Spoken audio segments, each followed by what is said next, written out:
राधे राधे, हरे कृष्णा। कैसे हो आप सभी लोग? आई होप आप सभी अच्छे होंगे, स्वस्थ होंगे। एक और वीडियो में आपका स्वागत है जो कि मैं लेकर आई हूँ बारूथनी एकादशी के उपलक्ष्य पर। बारूथनी एकादशी आने वाली है, अप्रैल के माह में बारूथनी एकादशी आने वाली है।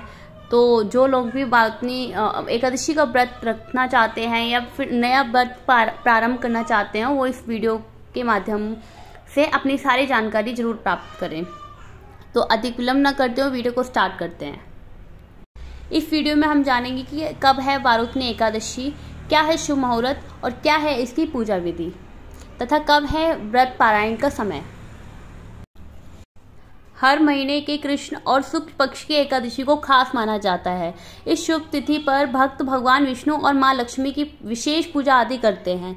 साथ ही प्रभु की कृपा प्राप्त करने के लिए व्रत आदि भी करते हैं। ऐसा माना जाता है कि बारूथनी एकादशी व्रत करने से साधक को सभी पापों से छुटकारा मिल जाता है। हर महीने में 2 बार एकादशी व्रत किया जाता है। वैशाख माह में बारूथनी एकादशी मनाई जाती है। इस दिन भगवान विष्णु की पूजा करने का बेहद विधान है। एकादशी तिथि पर भगवान विष्णु और मां लक्ष्मी की विधि पूर्वक पूजा अर्चना वंदना करने का विधान है। साथ ही प्रभु की कृपा प्राप्त करने के लिए व्रत भी किया जाता है। ऐसा माना जाता है कि वैशाख माह के कृष्ण पक्ष की एकादशी तिथि पर बारूथनी एकादशी का व्रत किया जाता है। इस व्रत को करने से सुख समृद्धि वृद्धि होती है और जीवन में खुशियों का आगमन होता है। ऐसे में आइए जानते हैं कि बारूथनी एकादशी का शुभ मुहूर्त तथा पारायण का समय और पूजा की विधि क्या है।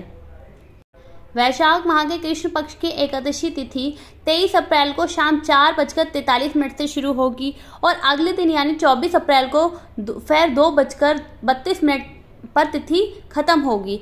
सनातन धर्म में सूर्योदय तिथि का अधिक महत्व है। इस प्रकार से 24 अप्रैल को बारूथनी एकादशी मनाई जाएगी, यानी कि 24 अप्रैल को व्रत किया जाएगा। जो बारूथनी एकादशी का व्रत है वह हमें अगर हम कंफर्म करें कि 23 तारीख को करना है या 24 तारीख को करना है, तो हम सब 24 तारीख को व्रत रखेंगे बारूथनी एकादशी का। आइए अब जान लेते हैं कि एकादशी व्रत का पारायण कब होगा। एकादशी व्रत का पारायण हमेशा द्वादशी तिथि पर किया जाता है। बारूथनी एकादशी का व्रत का पारायण का समय है 25 अप्रैल को किया जाएगा। इस दिन व्रत पारायण का टाइम सुबह 5:46 से लेकर सुबह 8:23 तक रहेगा। व्रत का पारायण करने के बाद विशेष चीजों का आप दान आदि भी कर सकते हैं। ऐसा माना जाता है कि द्वादशी तिथि दान करने से एकादशी व्रत का पूरा फल आपको प्राप्त होता है। आइए अब जानते हैं कि एकादशी की जो पूजा विधि है वह हमें किस प्रकार करनी है। इस दिन एकादशी के दिन आपको सुबह प्रातःकाल आप जितना जल्दी उठ सकते हैं उतनी जल्दी स्नान आदि करके स्वच्छ कपड़े पहनकर अब पूजा के लिए तैयार हो जाएं। सबसे पहले क्या करना है, आपको जल्दी उठना है, स्वच्छ कपड़े पहनने हैं, सूर्य देव को अर्घ देना है। एक चौकी पर साफ कपड़ा बिछाकर, मतलब भगवान जी की चौकी हमें लगानी है। जैसे हमेशा हम नवरात्रों वगैरह में या फिर कोई जब हम व्रत वगैरह रखते हैं, जैसे कि करवा चौथ के व्रत में जैसे चौकी आदि लगाते हैं, वैसे ही हमें हर बार एकादशी के व्रत में भी चौकी आदि लगानी चाहिए। एक चौकी लेंगे और एक उस पर साफ कपड़ा, या तो आप लाल कपड़ा ले सकते हैं, और अगर पीला मिल जाए तो बेहद ही शुभ माना जाता है। भगवान विष्णु और मां लक्ष्मी की मूर्ति को स्थापित करेंगे। आप गंगा जल व पंचामृत से अभिषेक करेंगे। आपकी प्रतिमा है या फिर पीतल की आपकी मूर्ति है, अगर आपकी पीतल की मूर्ति है तो आपको गंगा जल व पंचामृत से उनको स्नान आदि कराना है। और उसके बाद तिलक लगाना है। तिलक आप हो सके तो पीले रंग का ही यूज करें, मतलब जो चंदन का तिलक होता है वही यूज करें। पीले रंग के पुष्प आदि अर्पित करें। देसी घी का दीपक जरूर जलाएं और तुलसी पे भी आप देसी घी का दीपक जलाना है आपको। उसके बाद भगवान विष्णु सहस्रनाम का पाठ करें, चालीसा करें, जितना हो सके मंत्रों का जाप करें और विष्णु चालीसा का पाठ करें। एकादशी व्रत कथा का पाठ करें। फल और मिठाइयों का चीज़ों का भोग लगाएं। आखिरी लोग में प्रसाद को बांट दें। आइए बात कर लेते हैं कि एकादशी के व्रत में हमें क्या क्या हम खा सकते हैं। बारूथनी एकादशी पर जो भक्त उपवास रख रहे हैं वह दूध, दही, फल, शरबत, साबूदाना, बादाम, नारियल, शकरकंद, आलू, मिर्च, सेंधा नमक, राजगीर का आटा आदि इन चीज़ों का सेवन कर सकते हैं। वहीं साधक इस बात पर ध्यान दें कि श्री हरि की पूजा के बाद ही कुछ खाएं। एकादशी का जो व्रत होता है ना, इसमें हमें विधिवत तथा नियम पूर्वक ही इस व्रत को प्रारंभ करना चाहिए। केवल वे लोग जो दृढ़ निश्चयी हैं और आध्यात्मिक रूप से गहरे हैं तथा जो बहुत ही भक्ति में विलीन हैं, आध्यात्मिक हैं, वे ही इस व्रत का नियमानुसार कर सकते हैं। व्रत के दौरान भोजन और पानी को नहीं छूना चाहिए। अगर हम बात करें, जो लोग निर्जला एकादशी बिना पानी के एकादशी नहीं कर सकते, वे फल और दूध का सेवन कर सकते हैं। अनाज, मांस और मछली का सेवन सख्त वर्जित होता है। बारूथनी एकादशी, ये एकादशी अपने आप में ही एक अहम एकादशी है। वैसे तो सारी ही एकादशी बहुत ही पवित्र तथा अपने आप में अहम होती हैं। श्री विष्णु हरि की इन पर कृपा होती है। जो लोग भी इनका व्रत करते हैं बेहद वो बहुत ही सौभाग्यशाली हैं। हम जानते कि बारूथनी शब्द का अर्थ क्या है। बारूथनी शब्द का अर्थ है रक्षा करने वाली। बारूथनी एकादशी वैशाख महीने के कृष्ण पक्ष की एकादशी होती है। इस दिन व्रत और भगवान विष्णु की पूजा की जाती है। बारूथनी एकादशी के व्रत से पापों से मुक्ति और मोक्ष की प्राप्ति होती है। ऐसा माना जाता है कि बारूथनी एकादशी जो है वो बहुत ही पवित्र एकादशी मानी जाती है, क्योंकि ये वैशाख के पावन महीने में आती है। बारूथनी एकादशी की कुछ खास बातों पे हम अपना प्रकाश डालते हैं। बारूथनी एकादशी का महत्व, इस दिन दान, संयम, ब्रह्मचर्य और भक्ति का महत्व है। फल व्रत करने से 10,000 वर्षों तक तप करने की बराबर पुण्य प्राप्त होता है। इस दिन सुबह सूर्योदय से पहले उठकर स्नान आदि करना और मंदिर को सजाना, साफ स्वच्छ कपड़े पहनने। इस दिन जरूरतमंदों को दान देने से वर्षों तक तप करने के बराबर का फल हमें मिलता है। व्रत का पारायण अगले दिन सुबह किया जाता है। बारूथनी एकादशी की रात्रि में जागरण करके भगवान मधुसूदन की भक्ति से पापों से मुक्ति मिलती है।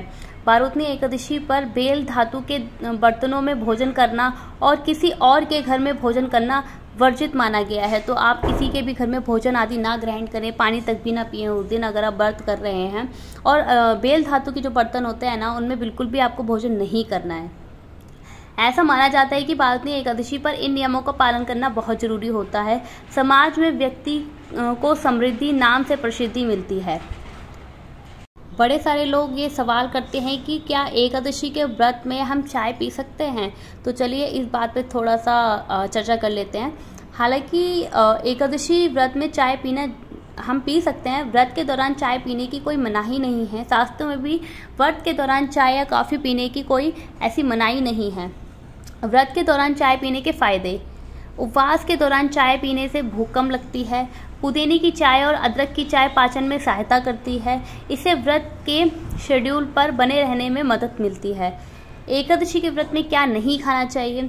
एकादशी के दिन हमें चावल का सेवन बिल्कुल नहीं करना चाहिए। इस दिन मांस, प्याज, लहसुन आदि का सेवन भी नहीं करना चाहिए।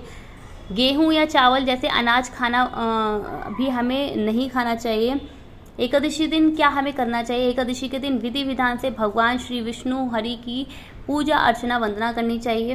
धन, कपड़े, भोजन और पानी का दान करना चाहिए। जितना हो सके आप धन का दान कर सकते हैं, जितना हो सके आप वस्त्रों का दान कर सकते हैं। भोजन और जल का अगर आप दान करते हैं तो ये बहुत ही सर्वोपरि दान माना गया है।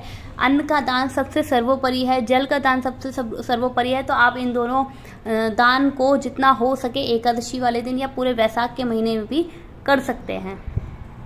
आज की वीडियो में हम ये भी जानेंगे कि जो लोग पहली बार एकादशी का व्रत रखने जा रहे हैं, जो लोग वैशाख के पावन महीने में आने वाली बारूथनी एकादशी से अपना व्रत प्रारंभ कर रहे हैं, उनके लिए हमें क्या क्या सावधानी बरतनी चाहिए तथा किस प्रकार हमें विधिवत हम अपना पहला एकादशी का व्रत जो है वो प्रारंभ कर सकते हैं। तो चलिए स्टार्ट करते हैं। एकादशी के व्रत अगर आप पहली बार शुरू कर रहे हैं तो इसके लिए आपको विधिवत पूजा अर्चना करनी चाहिए और सुबह सुबह प्रातःकाल ही स्नान आदि करना चाहिए। व्रत का संकल्प लेना चाहिए। व्रत का संकल्प तो हर व्रत में हमें लेना चाहिए। इसके बाद भगवान विष्णु की पूजा करनी चाहिए। एकादशी व्रत के लिए ये नियम भी अपनाए जा सकते हैं। इस दिन सात्विक भोजन करना चाहिए। आप ऐसा संकल्प ले सकते हैं कि इस दिन हम सात्विक भोजन ही ग्रहण करेंगे। भगवान विष्णु को केले का भोग जरूर लगाना चाहिए। भगवान विष्णु को तुलसी दल बहुत प्रिय है, तो तुलसी दल का आप भोग लगा सकते हैं। भगवान विष्णु की पूजा में पुष्प, जल, धूप, दीप, अक्षत आदि का इस्तेमाल करना चाहिए। भगवान विष्णु के साथ साथ माता लक्ष्मी की भी हमें पूजा जरूर करनी चाहिए। इस दिन भजन कीर्तन करना बेहद अच्छा माना गया है। इस दिन आप नाम जप कर सकते हैं, इस दिन आप श्री हरि का नाम ले सकते हैं, इस दिन आप विष्णु सहस्त्र नाम का पाठ कर सकते हैं, इस दिन आप भगवान का ध्यान जरूर करना चाहिए, इस दिन रात्रि में जागरण करना चाहिए। अगले दिन द्वादशी को अपना व्रत का पारायण करना चाहिए।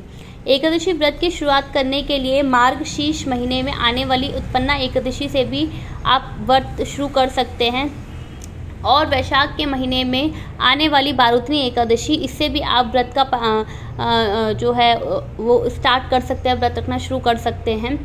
ऐसा माना जाता है कि इन दिन देवी एकादशी की उत्पन्न हुई थी।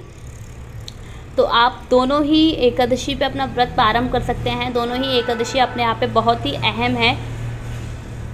बड़े सारे लोगों का यह प्रश्न भी आता है कि एकादशी का जो हम पारायण करते हैं वह हमें क्या खाकर, मतलब व्रत जो है, एकादशी का व्रत जो है वो हमें क्या खाकर तोड़ना चाहिए या फिर अपना व्रत खोलना चाहिए। एकादशी का व्रत पारायण चावल खाकर करना बहुत शुभ माना गया है। जब हम द्वादशी वाले दिन अपना व्रत खोलते हैं तो उस दिन हमें चावल से अगर हम अपना व्रत खोल रहे हैं तो बहुत ही शुभ माना जाता है। व्रत खोलने के समय हमें इन बातों का ज़रूर ध्यान रखना चाहिए। व्रत खोलने से पहले तुलसी दल मुँह में लें, तुलसी ज़रूर ग्रहण करें आप। चावल के अलावा आप चरना में कोई मिठाई या कोई फल भी खा सकते हैं। व्रत खोलने के बाद आप मेवे या फल का भी सेवन कर सकते हैं। एकादशी व्रत के अगले दिन द्वादशी को चावल अवश्य खाने चाहिए, ज़रूर चावलों का सेवन करना चाहिए। व्रत खोलने के लिए पकाए जा रहे भोजन में गाय के घी का प्रयोग करना चाहिए। एकादशी व्रत के दौरान क्या खाना चाहिए? फल, सब्जी, दूध, दही, शकरकंद, कुट्टू के आटे की रोटी, साबूदाने की खीर, मिठाई, मखाने आदि, इन सब चीज़ों का आप व्रत के दौरान सेवन कर सकते हैं। अब हम बात करेंगे क्या हमें नहीं खाना चाहिए।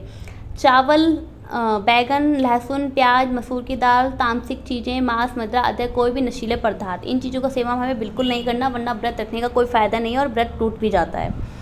इन चीज़ों का अगर आप सेवन करते हैं तो व्रत आपका टूट जाएगा, नहीं माना जाएगा। एकादशी का व्रत का पारायण हमें कब करना चाहिए? यह है ना बहुत ही इम्पोर्टेंट बात है कि आप जब तक सही समय पे पारायण नहीं करते हैं तो आपको अपना एकादशी व्रत रखने का पूरा 100% फल जो है नहीं मिलता है। इसलिए ये ध्यान रखें कि एकादशी व्रत का पारायण हमें समय पे ही करना है। एकादशी का व्रत का पारायण अगले दिन सूर्योदय के बाद करना चाहिए। एकादशी व्रत का पारायण द्वादशी तिथि समाप्त होने से पहले करना चाहिए, मतलब जो द्वादशी तिथि है उसके समाप्त होने से पहले हमें उसका पारायण कर लेना चाहिए। तो चलिए आप शुरू करते हैं हम बारूथनी एकादशी की व्रत कथा। धर्मराज युधिष्ठिर बोले, हे भगवान, मैं आपको नमस्कार करता हूँ। आपने चैत्र मास के शुक्ल पक्ष की एकादशी अर्थात कामदा एकादशी के बारे में विस्तार पूर्वक बतलाया। अब आप कृपया करके वैशाख कृष्ण एकादशी का क्या नाम है तथा उसकी विधि एवं महात्म्य क्या है। भगवान श्री कृष्ण ने कहा, हे राजेश्वर, वैशाख मास के कृष्ण पक्ष की एकादशी को बारूथनी एकादशी के नाम से जाना जाता है। यह सौभाग्य देने वाली है, सब पापों को नष्ट करने वाली तथा अंत में मोक्ष देने वाली एकादशी है। इसका महात्म्य कथा आपसे कहता हूँ। बारूथनी एकादशी का व्रत कथा कुछ इस प्रकार है। प्राचीन काल में नर्मदा नदी के तट पर मांधाता नामक राजा राज्य करते थे। वह अत्यंत दानशील तथा तपस्वी थे। एक दिन जब वह जंगल में तपस्या कर रहे थे तभी न जाने वहाँ कहाँ से एक जंगली भालू आया और राजा का पैर चबाने लगा। राजा पूर्ववत अपनी तपस्या में लीन रहे। कुछ देर बाद पैर चबाते चबाते भालू राजा को घसीटकर पास के जंगल में ले गया। राजा बहुत घबराया, मगर तापस धर्म अनुकूल उसने क्रोध और हिंसा न करके भगवान विष्णु से प्रार्थना की। करुण भाव से भगवान विष्णु को पुकारा। उसकी पुकार सुनकर भगवान श्री हरि विष्णु प्रकट हुए और उन्होंने एक चक्र से भालू को मार डाला। राजा का पैर भालू पहले ही खा चुका था। इससे राजा बहुत ही शोकाकुल हुए। उन्हें दुखी देखकर भगवान श्री हरि बोले, हे वत्स्य, शोक मत करो, तुम मथुरा जाओ और बारूथनी एकादशी का व्रत रखकर मेरी वाहरा अवतार मूर्ति की पूजा करो। उसके प्रभाव से पुनः तुम्हारे अंगों वाले हो जाएंगे। इस भालू ने तुम्हें जो काटा है यह तुम्हारे पूर्व जन्म का अपराध था।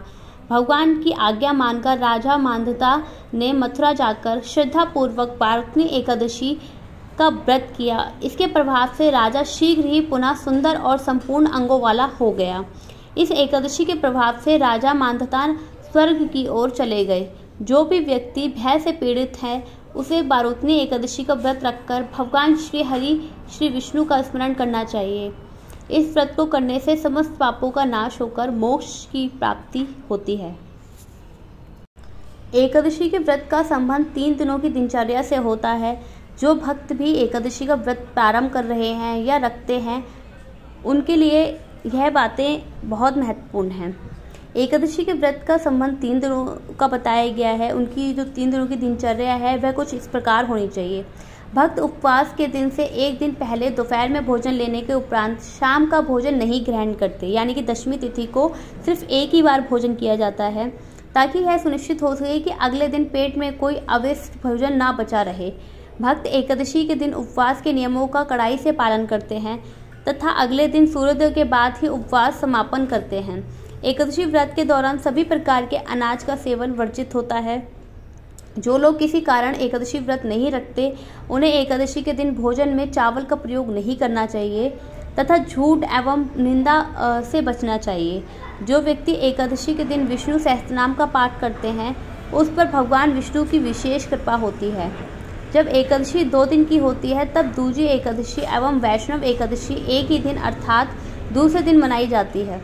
एकादशी व्रत की तिथियां वैष्णव संप्रदाय के अलग अलग अनुयायियों के अनुसार अलग अलग होती हैं। एकादशी 2 प्रकार की होती है। पहली संपूर्णा और दूसरी विद्वता। संपूर्णा जिस तिथि में केवल एकादशी तिथि होती है, अन्य किसी तिथि का उसमें मिश्रण नहीं होता, उसे संपूर्णा एकादशी कहते हैं। विद्वता एकादशी 2 प्रकार की होती है, पूर्व विद्या तथा और दूसरी होती है परविद्या। दोनों में ही क्या फ़र्क है आइए जान लेते हैं। जो पहली एकादशी है वह है, इसका अर्थ है कि पूर्वविद्या दशमी मिश्रित एकादशी को पूर्वविद्या एकादशी कहते हैं। यदि एकादशी के दिन अरुणोदय काल सूरज निकलने से 1 घंटा 36 मिनट का समय में यदि दशमी का नाम मात्र अंश भी रह गया तो इससे ऐसी एकादशी को पूर्वविद्या दोष से दोषयुक्त होने के कारण वर्जनीय है। यह एकादशी दैत्यों का बल बढ़ाने वाली है, पुण्यों का नाश करने वाली है। दशमी मिश्रित एकादशी दैत्यों के बल बढ़ाने वाली है, इसमें कोई भी संदेह नहीं है। परविद्या एकादशी। द्वादशी मिश्रित एकादशी को परविद्या एकादशी कहते हैं। द्वादशी मिश्रिता ग्रहण सर्वत्र एकादशी तिथि। द्वादशी मिश्रित एकादशी सर्वत्र ग्रहण करने योग्य है, इसलिए भक्तों को परविद्या एकादशी ही रखनी चाहिए। ऐसी एकादशी का पालन करने से भक्ति में वृद्धि होती है। दशमी मिश्रित एकादशी से तो पुण्य क्षीण होते हैं। एकादशी ये उपरांत मत वैष्णव गौड़ीय वैष्णव एवं इस्कॉन संप्रदाय के मत अनुसार है। आई होप आप सभी को मेरी वीडियो अच्छी लगी होगी। अगर वीडियो अच्छी लगी तो इसको लाइक शेयर सब्सक्राइब करना बिल्कुल ना भूलें। इसी के साथ जय हो एकादशी मैया की जय।